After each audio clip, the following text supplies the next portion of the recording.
There are two ways in which the newly released Tesla Cybertruck points to the existence of God. And we're about to get to those two reasons. But first, let me just say that I'm a really big fan of the truck, actually. So Elon, if you happen to be watching this, feel free to just send me one. You got to send it to me for free, though, because I could never afford it. So expensive. All right. So the Cybertruck points to God in two distinct ways. The second way is actually stronger than the first. So you want to stick around for both. But the first way that the Cybertruck points to God is that the Cybertruck is beautiful and God's existence is required for beauty. I already know you have some objections, but just hear me out, okay? Here's the outline of my first argument. Number one, some things are beautiful. The Cybertruck is beautiful. Two, if God does not exist, it's very surprising that anything beautiful exists. Three, if God does exist, it's not very surprising that anything beautiful exists. Four, so beautiful things provide strong evidence for God. If you're not persuaded by this argument, that's okay. As I say, the second one's a lot stronger, so just stick around at least until that second argument. But let me just say a couple things in defense of this first argument. So the premise that a lot of you are probably thinking about attacking is premise one. Some of you very likely and very wrongly think that the Cybertruck is ugly.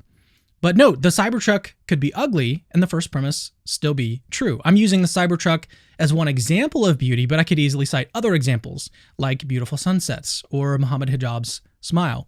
These things are objectively beautiful, and there's not a single thing that any of you could say that would convince me otherwise.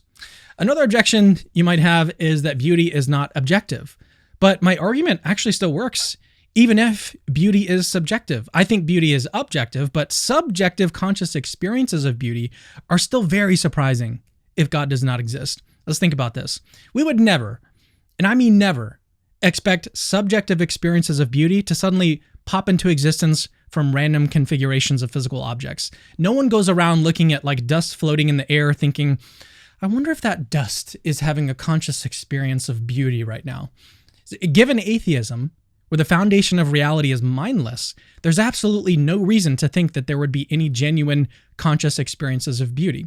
From mindlessness comes.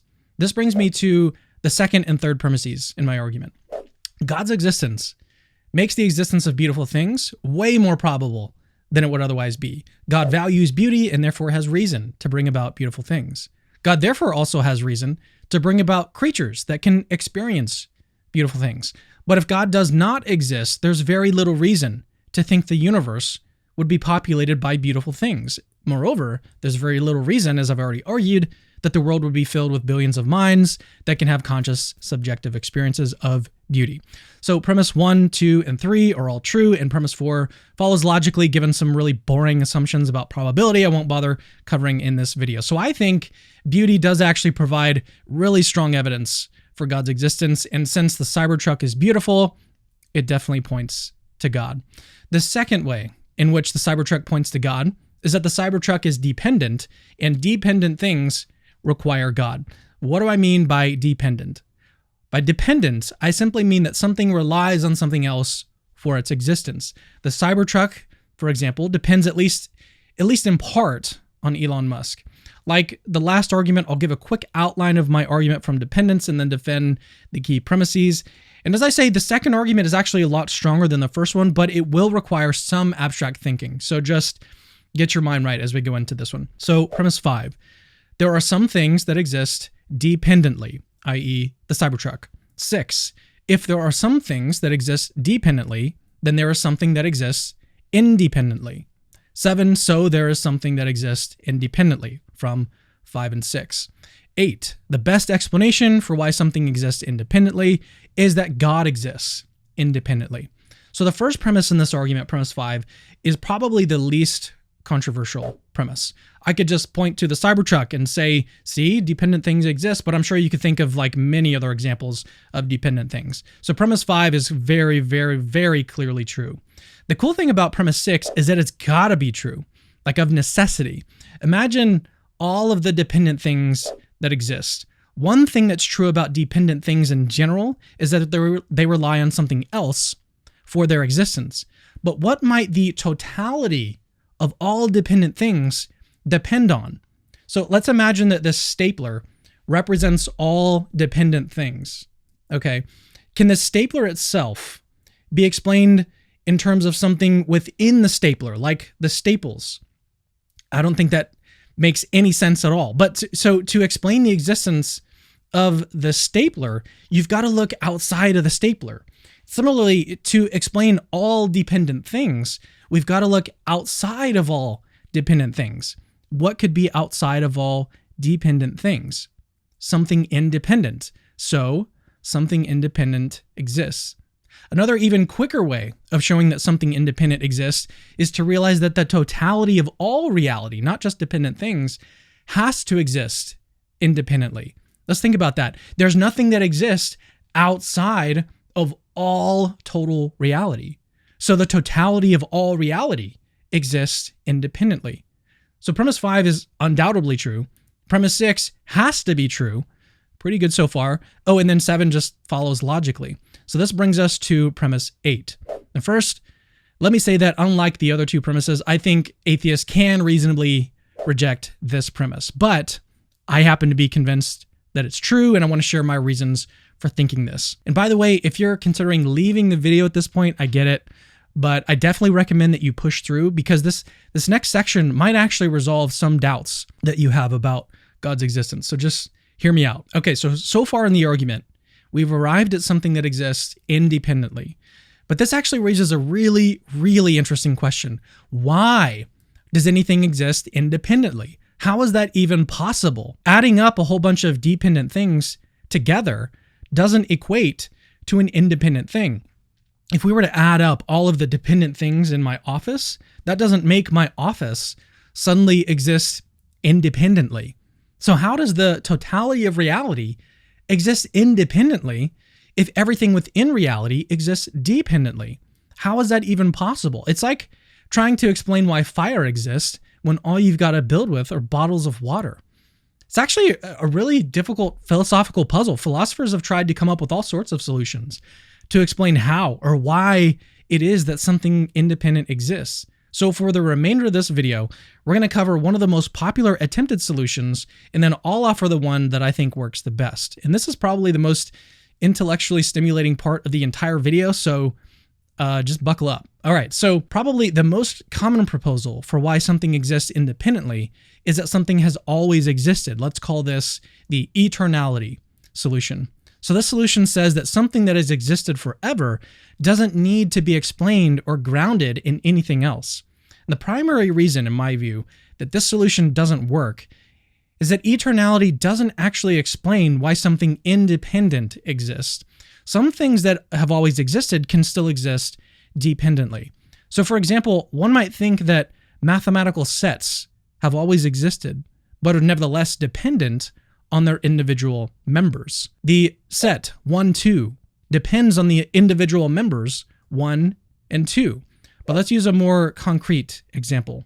Perhaps it's the case that the universe has existed forever, but is nevertheless dependent on God's sustaining power, or dependent on the quantum foam. The point is just this. So existing forever doesn't by itself lead us to expect an independent existence. Here's an even more direct way of making this point. The Cybertruck is clearly not an eternal thing. It was created literally just a couple years ago. But let's suppose that we all learned that the Cybertruck has always existed forever. Maybe Elon discovered the truck like floating in outer space during one of his SpaceX rocket launches. Who knows? Would that lead you to believe that the Cybertruck exists as an independent thing? Like, it definitely wouldn't lead me to believe that, but then let's think about why. I think part of the reason we wouldn't suspect that the Cybertruck exists independently, even if it's always existed, is that it still has way too many features that call out for explanation. We no longer need an explanation for how long it's been here, but we might still wonder, for example, why the Cybertruck has such sharp angles. We might wonder why it's gray or silver. We might wonder why it only has a certain degree of horsepower. It's really odd, right? Whose idea was it to use hubcaps for the wheels? Discovering that the Cybertruck has existed forever might explain some of its features, but it doesn't thereby explain all of its features. So eternality fails as a complete or satisfying solution to explain why anything independent exists. This brings us to the solution that I like best. I'll call this the perfection solution. This solution simply says that something independent exists because something perfect exists. And then by perfect, I simply mean having a supremely great nature. So why is this a better solution than eternality? Two reasons. So first, perfection removes the call for a deeper explanation. And then second, perfection arguably entails independence. Let's look at each of these reasons a little bit more in detail. So first, perfection removes the call for a deeper explanation. Why is that? Think about it like this. Consider the claim that gravity works the same everywhere except in the Andromeda Galaxy. That claim limits gravity. But why would gravity work everywhere but the Andromeda Galaxy? That's super strange. It seems completely arbitrary. So limiting gravity in this way actually calls out for some deeper explanation of that limit. But notice what happens if we remove that limit and just say that gravity works the same everywhere. There's no longer a limit to explain within the theory. Gravity just works the same everywhere. So removing limits removes the need for a deeper explanation of that limit. The concept of perfection is kind of like the concept of removing limits. A perfect thing won't be limited in power. For example, it will have no limit in power at all. And in fact, a perfect thing would have no fundamental unexplained limits whatsoever. And once we remove limits, we remove the need to provide some deeper explanation of those limits. And something that has no need for a deeper explanation seems like a pretty good candidate for something that doesn't depend on anything else for its existence. This brings me to reason number 2. Perfection arguably entails independence, independently. And here I'll quote a forthcoming paper from Josh Rasmussen. Quote, "A classical view is that a perfect being would be too great to depend for its existence on other prior things. If so, then absolute perfection may independently entail independent fundamental existence." End quote. So in the paper, Dr. Rasmussen goes on to explain that a purely great nature lacks properties that require further explanation, unlike partially great realities that are limited in various ways. So the removal of calls for explanation leads to a reality that requires no further explanation. And this actually works really well with our first reason that we just went over. Additionally, he argues that dependent things are constrained in a way that conflicts with supreme greatness. He argues no supremely great being will be constrained by depending on something else other than itself. So unlike the eternality solution, which, as we saw, doesn't actually lead us to expect independent existence, the perfection solution leads us to expect independent existence for at least 2 reasons. 1, perfection removes the call for a deeper explanation, and 2, perfection gives us positive reasons to expect independent existence. So it seems to me that God, a perfect being, is the best explanation for why anything exists independently, which means that premise 8 in my second argument is true.